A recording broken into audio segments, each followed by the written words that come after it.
só no céu. Eu estava vendo uma vez um filme e estava pensando assim, o rapaz falou assim, foca em árvore, fecha o olho e foca em árvore.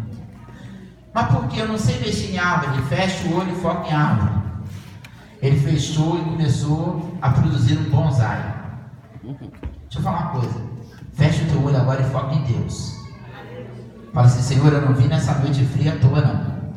Eu sei que eu já me alimentei através dos louvores, da palavra, dos momentos ofertórios. Agora eu quero, Pai, dar o meu melhor, a minha melhor atenção para a Tua palavra, porque é a Tua palavra que vai penetrar. Amém? Amém. Glória a Deus. Quem concorda comigo, dá glória.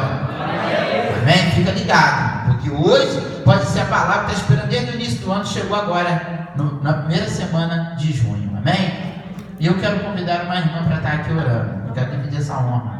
Vem cá, mulher de Deus, está lá no fundo, a última, de lá para cá, vem para cá. Você vai vir orar, vem para cá, sai do seu lugar, vem para cá de Deus, vem trabalhar. Amém, irmão? Glória a Deus, você pode aplaudir a Valor que vai orar pela preletora, nossa irmã Fernanda.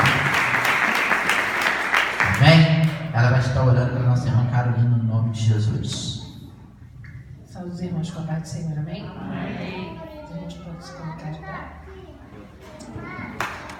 Senhor, meu Deus e meu Pai, Tua presença nos colocamos nessa noite, ó Pai. Já estamos aqui te adorando, já ouvimos hinos, já ouvimos louvores. Mas, Senhor, chegou agora a hora, Pai, principal, Senhor, que é ouvir a Tua palavra, a Tua voz, ó Pai, através da Tua filha, Senhor Jesus querido. Eu te peço, Senhor, eu sei que ela já está nas Tuas mãos, ó Pai, mas que o Senhor possa usar os lábios dela nessa noite, ó Pai querido, para falar conosco, ó Pai, aquilo que nós precisamos ouvir, não o que queremos ouvir, Pai, mas sim o que o Senhor tem para falar conosco, Pai. É que eu te peço nessa noite, ó Pai, em nome de Jesus. Amém. Amém.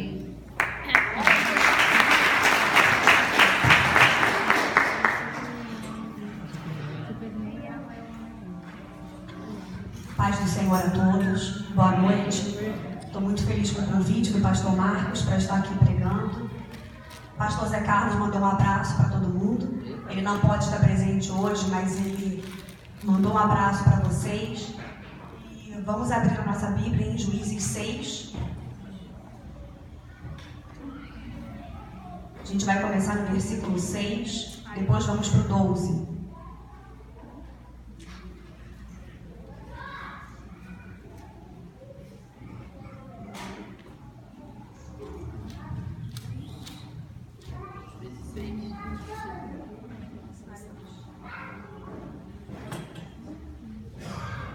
Assim Israel empobreceu muito pela presença dos midianitas. Então os filhos de Israel clamaram ao Senhor. Juízes 6, de 12 a 16. Então o anjo do Senhor lhe apareceu e lhe disse: O Senhor é contigo, varão valoroso. Mas Gideão lhe respondeu: Ai, Senhor meu, se o Senhor é conosco, por que tudo isto nos sobreveio? E é que é feito de todas as suas maravilhas que nossos pais nos contaram, dizendo: Não nos fez o Senhor subir do Egito? Porém agora o Senhor nos desamparou e nos deu na mão dos midianitas. Então o Senhor olhou para ele e disse: Vai esta tua força e livrará Israel da mão dos midianitas. Porventura não te enviei eu? E ele lhe disse: Ai, Senhor meu, com o que livrarei a Israel? Eis que o meu milheiro é o mais pobre entre Manassés, e o menor na casa do meu pai. E o Senhor lhe disse: Porquanto eu hei de ser contigo, tu ferirás aos midianitas como se fosse um só homem. Versículo 23. Porém o Senhor lhe disse: Paz seja contigo, não temas, não morrerás. Amém. O livro de Juízes relata sobre gerações turbulentas, aonde Israel, um povo, abandonava o Senhor para poder servir aos deuses, aos ídolos do povo que estava ao redor.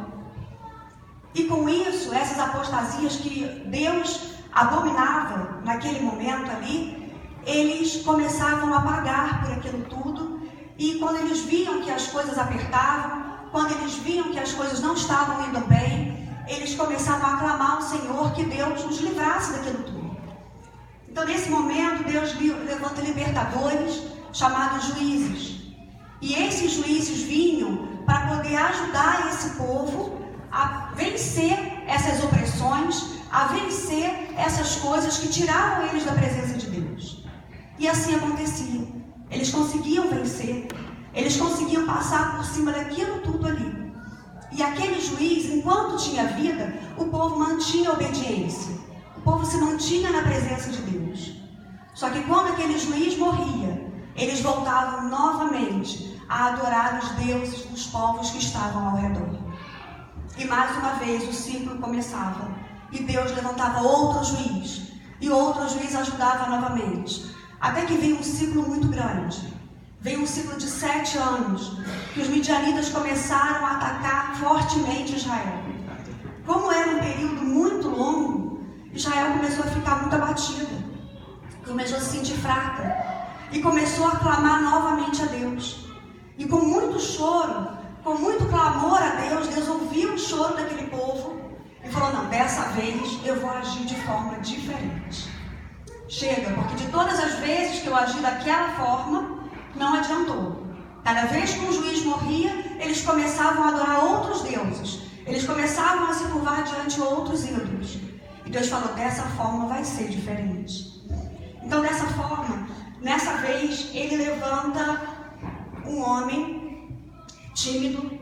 Ele levanta um homem que não era convencido de Deus, que não estava na presença do Senhor, mas ele não podia usar aquele homem daquela forma.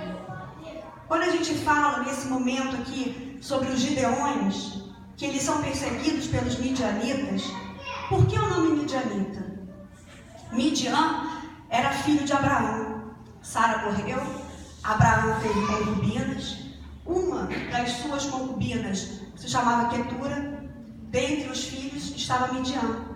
Por isso esse povo se chamava midianitas. Então, nesse momento que eles começam a sofrer grandes ataques, que Deus levanta um homem, aquele homem não era cristão, aquele homem não era temente ao Senhor.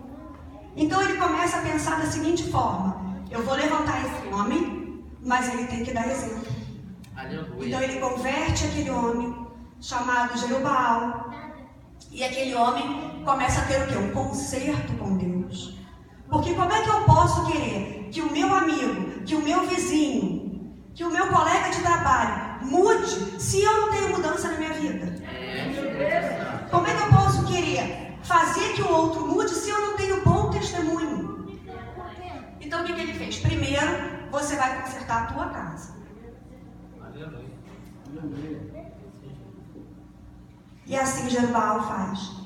Ele vai para casa, ele tira todos os ídolos do seu pai de casa, ele consagra aquele lar ao Senhor, e depois que tem mudança, depois que tem arrependimento, depois que ele se livra daquilo tudo que não é de Deus, Deus pega e começa a usar ele. Ele começou o quê? A dar bom testemunho. Ele já podia ser visto com outros olhos, ele já podia dar conselho. A sua vida já podia ser referência para outras pessoas. E Deus vira para ele e fala: Jerubaal, os midianitas são fortes, são muitos, eu preciso que você levante um exército para lutar contra eles. E naquela noite ele levanta um exército de 32 mil homens. Só que os midianitas eram 135 mil. Ainda assim ele foi para a peleja com os 35 mil. E Deus vira para ele e fala assim: olha, é muita gente. Manda que voltem os covardes e os medrosos. E naquele momento 22 mil voltam e apenas 10 mil continuam. Aqueles 10 mil perseveraram. Aqueles 10 mil estavam na presença do Senhor. Mas quantas vezes as dificuldades vêm, a gente olha que o nosso problema é muito grande e a gente resolve voltar para casa. Porque quando a gente fala em casa, casa é um lugar onde eu estou seguro. Casa é um lugar onde eu me sinto bem. É onde eu estou confortável. Então por que eu vou sair da minha zona de conforto para guerrear com alguém que tem 3, 4 vezes o exército do que eu tenho? Que é muito mais forte do que eu. Eu vou voltar para casa. Então esses são os covardes, os medrosos, que voltam no meio do caminho, não confiam no Senhor que eles seguem. E Deus vira para ele e fala assim: Jerubaal, ainda assim, são muitos. 10 mil é muito. E ele não questiona com Deus. Ele continua caminhando aonde Deus estava direcionando ele. E naquele momento Deus vira para ele e fala assim: leva para que eles tomem água. E ele para naquele lugar com água. E Deus fala para ele assim: observa. Daqueles 10.000, só 300 tiveram prudência de juntar as mãos, de pegar a água e olhar que eles iriam beber. 9.700 não. O que ele pôde ver ali? De repente, aqueles 9.700, na hora de beber a água, eles se molharam, eles desperdiçaram, eles fizeram totalmente diferente, sem prudência. De repente, eles ingeriram alguma coisa ali que não era para ser daquela forma. Mas aqueles 300 não, aqueles 300 tiveram prudência. Eles olharam exatamente o que estava acontecendo ali. Eles tiveram total cuidado. E nessa hora, gente, a gente tem que ter cuidado. A gente tem que ter cuidado com quem está do nosso lado.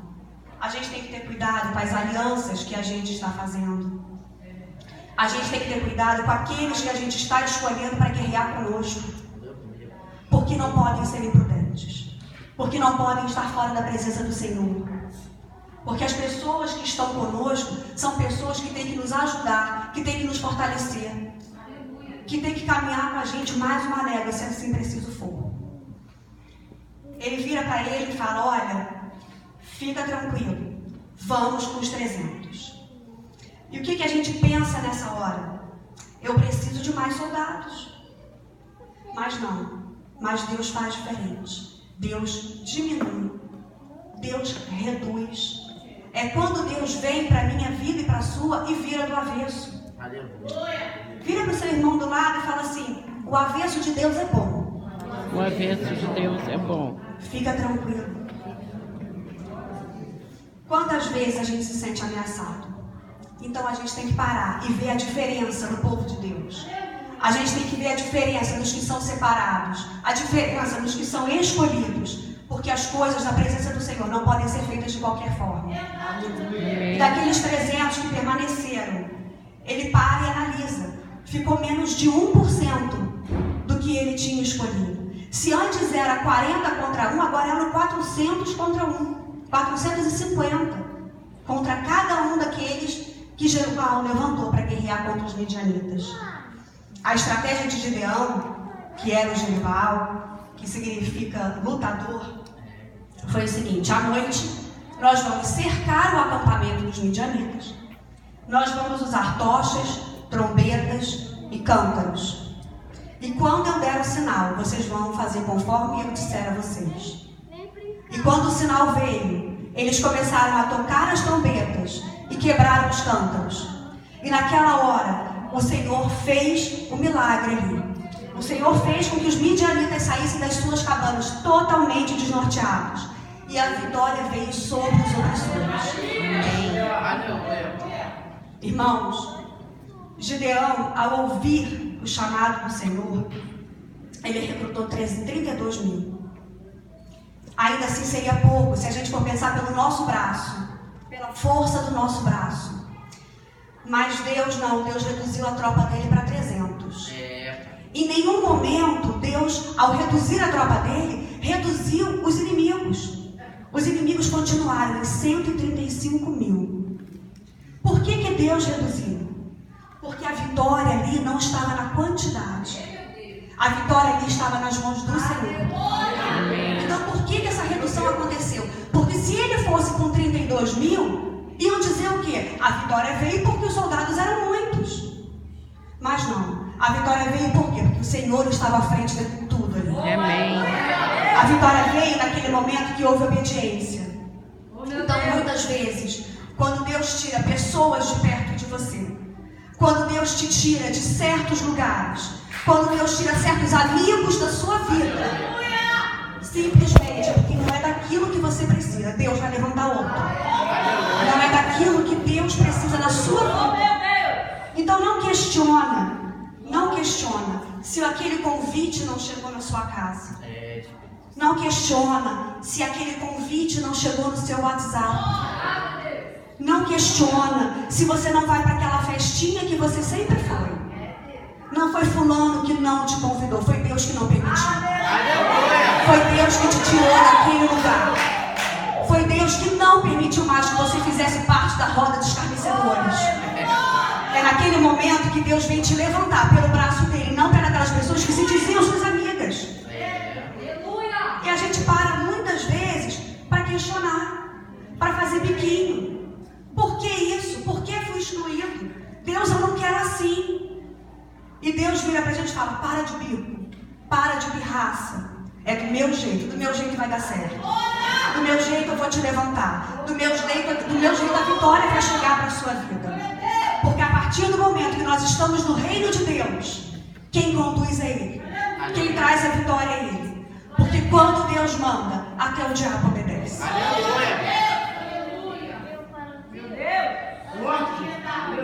Tem uma história que conta sobre uma mulher de oração que estava passando fome, estava passando muita necessidade, e ela dobrou os joelhos e começou a orar ao Senhor que Deus enviasse providência para a vida dela, que Deus enviasse o maná dos céus para a vida dela.